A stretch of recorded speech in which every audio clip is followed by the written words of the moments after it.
好多患有香港腳，即係足癬嘅朋友，應該都有呢一種經驗，就係搽完藥嘅時候，症狀會好一啲，但係一停藥又發作啦。漢明堂中醫診所院長黎瑞恩喺新唐人電視台他健康節目中就提醒話，香港腳其實唔係單純嘅皮膚問題，而係身體內環境失衡發出嘅警訊。如果只係靠搽藥，冇調理到體質，微菌就會好容易咁再度增生，甚至引發灰甲等嘅更難處理嘅問題。佢亦都分享咗簡單嘅浸腳配方同飲食調理嘅方式，可以幫助改善同埋預防香港腳。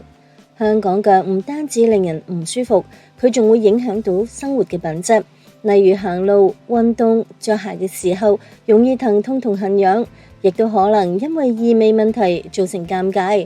因此越早處理越早改善，亦都會讓日常生活更加輕鬆。從體內嘅原因睇香港腳，黎瑞恩表示，香港腳會反覆發作，主要係同兩個內在嘅因素有關。如果唔去改善嘅話，外用嘅藥物往往只係能夠維持短暫嘅效果。第一個因素就係免疫力下降，皮膚係人體抵抗環境有害物質同病原微生物侵害嘅第一道屏障。當人體免疫力下降嘅時候，對於外來嘅細菌、病毒或者微菌嘅抵抗力就會減弱，令到微菌更加容易入侵並且大量繁殖。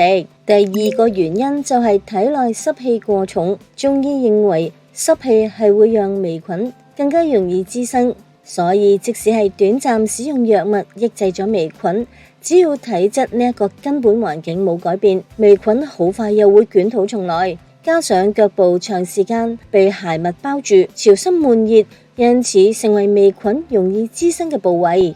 濕氣重又分為兩種嘅體質，第一種係寒濕嘅體質，佢嘅特徵係容易疲累、精神不濟，排便質地呢係黏膩，但係氣味唔重。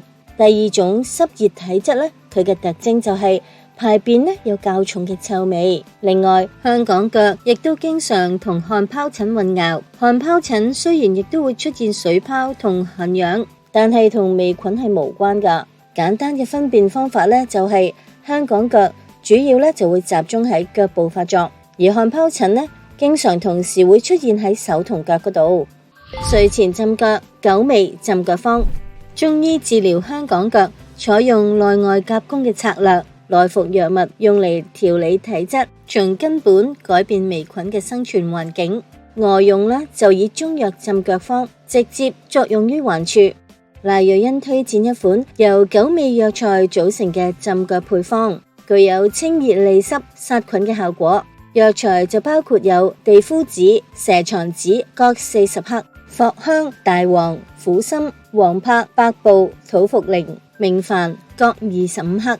使用嘅方法就係首先將藥材用布包起嚟，放入去個鑊度，加入2升嘅水，用小火煎20分鐘，煎成藥液。每次就攞適量嘅藥液泡腳，水位只需要淺淺蓋過患部就可以啦。剩低嘅藥液可以冷藏咁保存，需要嘅時候就攞適量加熱之後使用。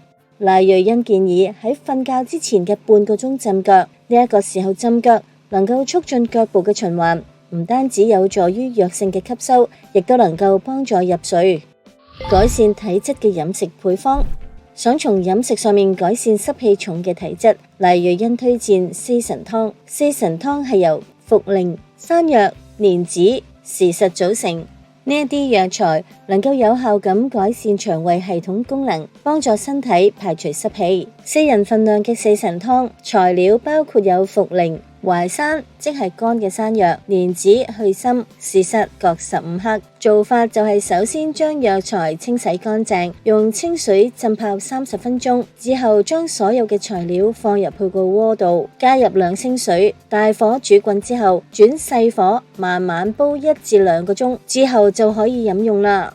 不過大家要注意，就係由於四神湯有利水去濕嘅功效，因此唔適合一啲因為水分不足而便秘嘅患者，有可能會令到症狀更加嚴重。另外喺日常嘅飲食中，黎瑞恩建議多啲補充含有豐富維他命 C 嘅水果，以及含有微量營養素嘅深色蔬菜。呢一啲係有助於強化皮膚嘅保護屏障，提升免疫力。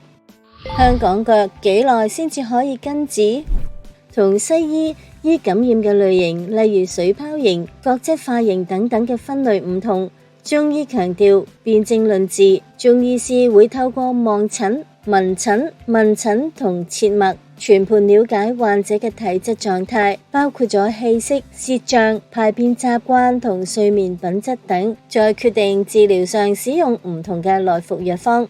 由於每個人嘅體質唔同，因此即使係兩個人嘅症狀相同，中醫仍然可能係需要採用完全唔同嘅處方。呢一個亦都係中醫強調個別化治療嘅原因。賴瑞欣表示，喺中醫內外調理之下，治療香港腳通常需要3個月至到半年，相較於某一啲西醫抗微菌口服藥可能帶嚟肝臟負擔，中醫治療方式就較為溫和，着重於改善體質，從根本上改善足部嘅健康。香港腳3大惡化因素，要預防香港腳惡化，必須要留意以下3個關鍵因素。第一個因素就係環境嘅濕氣，落雨天如果着住唔透氣嘅鞋襪，會讓腳部處於潮濕悶熱嘅環境，加重病情。第二就係身體嘅濕氣，經常攝入冰涼嘅飲品、辛辣油膩嘅食物，會令到體內濕氣加劇。第三就係免疫力下降，捱夜、過度勞累、壓力大等可能導致免疫力下降嘅行為，都會讓微菌有機可乘。香港腳如果未能夠妥善治療，微菌可能蔓延去到指甲，演變成灰甲。家中長者如果有慢性病，因為免疫力或者血液循環較差，更加容易發展成為灰指甲。加上某一啲慢性病患者，例如肝腎功能不佳，可能唔適合口服抗微菌藥物，只能夠使用外用藥，治療嘅時間就會拖得更加長。選擇啱嘅鞋襪可以防香港腳。賴瑞欣表示，正確咁選擇鞋襪亦都係預防香港腳嘅重要一環。襪方面，建議選擇吸汗能力好嘅純棉襪。如果有運動嘅習慣，可以喺運動之後更換一對乾爽嘅棉襪。如果屋企有香港腳患者，應該將對襪分開清洗，避免交叉感染。鞋嘅方面，建議選擇天然嘅皮革，通常比合成嘅皮革更加透氣。如果有香港腳問題，建議準備多一對鞋，輪流咁穿着，讓對鞋有時間保持乾燥。喺屋企可以着露齒嘅拖鞋，保持足部通風。破解香港腳常見嘅迷思。關於以下一啲有關香港腳嘅迷思，賴瑞欣逐一進行破解。第一，腳痕起水泡係唔係就係香港腳呢？答案係唔一定，亦都可能係汗皰疹。第二，着香港腳患者嘅鞋會唔會就被感染？答案亦都不一定，主要就係取決於個人嘅免疫力。免疫力好嘅人唔會咁容易被感染。第三就係勤啲洗腳，能唔能夠預防香港腳呢？答案係過度清潔會破壞皮膚嘅天然保護層，反而可能令到保護力下降。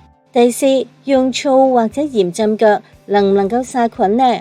答案就係如果想達到效果，所需要嘅濃度過高，反而會過度刺激甚至傷害皮膚，唔建議輕易咁嘗試。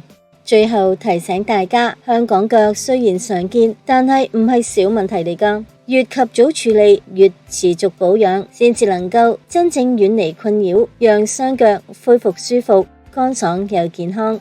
多謝各位觀眾朋友，今日嘅節目就到呢一度啦。如果你有任何嘅想法，歡迎留言俾我哋，記得訂閱我哋嘅頻道，獲得更多健康小知識。我哋下次節目見。